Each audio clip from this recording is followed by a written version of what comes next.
Opinions and ideas expressed in the following Moraine Valley Broadcast Channel recording are those of its creators and do not represent the views of Moraine Valley Community College.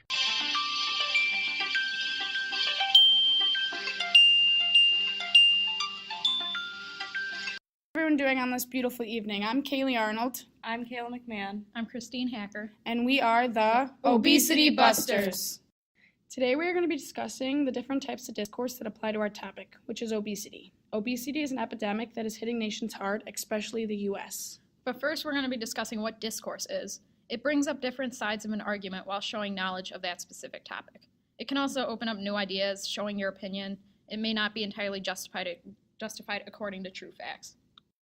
In this podcast, we are going to be discussing the controversies over the crisis, starting with popular discourse that is present in our everyday life.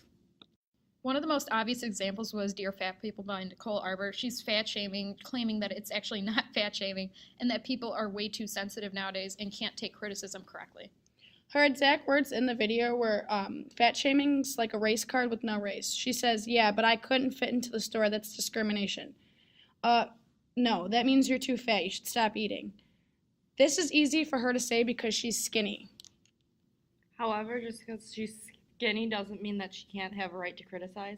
One of the examples of criticism when she was at an airport complaining about a fat family as she was standing in line, and they were complaining about having to stand for too long. And also, I was like a fat kid, and she tells a story about how there was an overweight kid next to her, and she had to push over their weight because it was falling onto her seat, and he didn't have to eat. And like, he's a child in a way, and how you can say that about someone is just absolutely asinine compared to whatever's going on. But then there are also examples in the video, like Weight of the Nation, The Stigma, where people describe their experiences with obesity and like the rude comments that they would receive from other people. An example of this would be that people had instances where other individuals would make comments like, go die, and you're a fat bitch. But are you guys still as shocked as, like, when the lady tells a story about how people would take items out of her shopping cart and tell her, hey, you don't need this? I think that's, like, kind of ridiculous because I don't think you could really tell that to any kind of person, no matter, like, what their weight is, or it's not your business to be doing something like that. And what if they're not shopping for themselves? You can't just assume because they're overweight they're just going to eat. I would never be able to do that to somebody. Well, people do assume. People like to assume things and decide like they know best for other people when they really don't. And that's the thing with popular like discourse. It's like people like to decide. And then there's the other one where the guy was told that he was going to eat the profits while working at an ice cream place. And it's like, how can you say that? Like, to start off, you get tired if you eat the same food for like a week. But like, still, you can't just say, hey, you can't get a job because you're fat. That's part of discrimination. Yeah. It goes back to the Nicole Arbor thing where she says it's race without the actual race. The next type of discourse we'll be covering is academic discourse. This type of discourse uses a specific style of communication used in the academic world. Food companies are next in line after people and their personal responsibility, and because of this, the food companies start to come up with ways to shoot down any accusations that they come encounter with. And like one of those examples was the one woman who like did her damnedest to try and like push the blame away from food companies, distorting like the views when people look at them the wrong way. Like Coke and Pepsi have calories but don't make you fat. It's like accusing people of demonizing them or their companies. And like the interviewer is trying to like cover her ass by saying she's not entirely agreeing but not entirely disagreeing. And it's like obese people are like they're taking in the calories but just not exercising enough to balance it out. However, I remember they said like it takes like maybe an hour up to like 20 minutes to an hour to like gain off and run off the calories of a Coke. So is it you're not exercising enough, but in reality is it even that? Did you guys realize the whole time while she was making the video she had this creepy smile on her face? I think just her facial expressions themselves like shouldn't have been so important, but it seemed obvious even by like her speech patterns that she wasn't entirely confident in what she was saying, and that it sounded really robotic. Even then, it probably wasn't even her thing. She was just getting paid to say whatever. And it sounded like really rehearsed. Like she knew exactly what to say. Word for word what she was going to say and when to say it. She was very prepared for what they were going to ask and what they were going to accuse. Herself didn't really know the facts upon it, and it was just one of those things. One thing that really interested me is that there was also the statement that there are no good or bad foods. I mean, that's kind of crazy to even bring up or say because that's not true at all. There are very good foods for you. I mean, you got your vegetables, your fruits, your meats. Those are all foods that help you. It's freshman Protein. health. It's simple freshman health class when you look at the food pyramid. Although they say that it's changed in the way of order that it is, but there are good or bad foods for you from the top to the bottom. I mean, obviously going to McDonald's and ordering a greasy double cheeseburger is not good for you, but, you know, there's salads. And then there's the calorie intake on top of that. Like, you might not eat a lot, but it's still just not good for your body in general. Well, they're arguing that it's just the amount that you take in, the amount of calories. It's not necessarily the food itself. It's like the National Restaurant Association president, he said that just because we have electricity doesn't mean you have to electrocute yourself. I mean, you can I like try. that quote.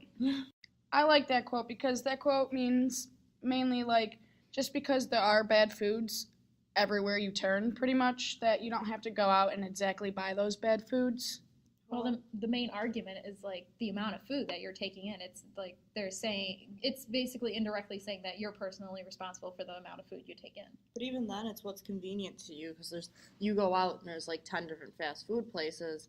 And if you're on like a time crunch or something. Yeah, like between work, I have 30 minutes to eat something and go back. And across the streets to Taco Bell and a McDonald's. I'm not going to go home. And that's where those come into play. Exactly. And they like to say that it indicates that people have no self-control, which is totally false. But it also says like people are personally responsible. They have no self-control. They can't control what they eat. But in that case, do they really have a choice at that point when it comes to both like time and money? We have a control on how much we eat, however, but like you said, time and money, we don't have control over that. Circumstances. Another thing that food companies try to do is when they're advertising their food ads, they like to use celebrities and people who are of higher kind of value. Yeah, value than other people. And I mean, it works, I guess, because, you know. The controversy over the commercial, like that brought attention to it, and whether it's good or bad attention, it still got the word out there that, like, it's Pepsi, you know, you should come look at it, you should come buy it. But, like, you barely even see the Pepsi in the commercial. I know that's kind of not the point, but you barely do see it, and all you see are, like, these fit, attractive people in there, not some overweight people. You usually see drinking Pepsi. In the article, like, The Perils of Ignoring History, I remember them saying, like, you want to turn, like, in the playbook, you want to turn that anger onto the government for trying to take away your freedom, like, trying to take away your choice. Like, they shouldn't be able to tell you what you can or cannot eat. How does the government tell you what you can and cannot eat? I'm confused. I mean, I guess, like, in a way, it has to do with the fact that they, like, are pushing the whole healthy diet and exercise. And when you go to school, you get, like, roast bread or whatever as your lunch opposed to, like, what you used to get. And that's more so the government's fault. They want to dictate what, like, schools can or cannot have in their schools to feed to children because children are one of the, like, the biggest eaters, especially, like, when that's and all they'll eat anything available. that's, like, put in front of them because they don't know better. And it's also, like, the only thing available. As a child, you don't really have a choice.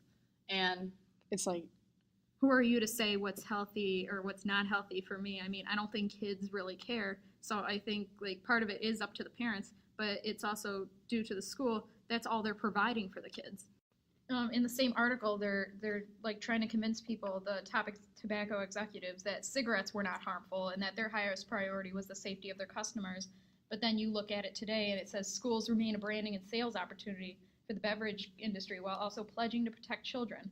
That was said by American Beverage Association, and it's basically the same exact thing, saying companies do not promote abuse of their products, but then it seems like business interests are more important to the U.S. than the health of developing countries. Look at our president. I know. Donald Trump, man, he's not making an effort to help the problem. He's just joining in on the laughter. Every time I see that guy, he's making fun of fat people. That's actually really downgrading towards them because instead of helping them want to do better and be fitter, he's making them want to go into a corner and eat themselves to death. And even then, he remarked on Kim Kardashian's baby weight. She gained too much, but, like, she's pregnant. What are you supposed to do? Like, not be fat. It seems like any weight is bad weight, no matter like where you got it, or even if you lose it, it's still like you're gonna be seen as that person. Tying back to the government, it's like trying to take away your freedom. It's a good example would be like the pro-life and pro-choice, where they're trying to make sure that their views aren't seen in a bad light. There's also the fact with how they make their own little charity scientific foundations, and they pay those to give them the results they want, and then they use it as a fact, like, oh. Because it came from someone higher up, so it looks legit, but in reality, it's just them getting paid for it. Our top researchers of something that we made, but you don't get to know because it's a secret, have said that this isn't that bad for you, but it actually is extremely bad for you. And I feel like an overconsumption of anything, though, is actually really bad for you. But they're trying to like make money no matter what. Companies are trying to, that's their main goal. So there's no way that they'd even, some of them won't even admit like the overconsumption. They just admit like, well, our food isn't that bad, and here's here's just not a problem. Well, it's like here's a study from the person who's From totally us. trustworthy. Yeah, basically it's from us. Here's a study from us telling you that our food is not bad. and just like to promote it more. you know that they're backed by it, but it's under a hidden backer for funding, to where like it's like, oh, we're not funding this, but they are. They really are. After viewing multiple sources, I'm sure we could all say at one point or another our views have changed as we gain more insight on this topic. Tobacco industry, like how they had report on smoking and how they had the power to say what they wanted. It's similar to how fast food companies, they just manipulate their customers. That's the same with all fast food. It seems all food, the food environment, everything, the government, it's all got an influence. And from what we've seen, it seems to be mostly negative, which has kind of changed my views, given me more insight onto like what the truth is. And even then, with your own personal views, you can't help to remember how much of what you see is actually affecting yours, because down to your favorite thing of ice cream, it's different, and your views on obesity and the food industry and everything else, and the discourse behind it, all tie back to one single thing, and it's yourself. In case you guys forgot, we're the Obesity Busters, and that is it for today.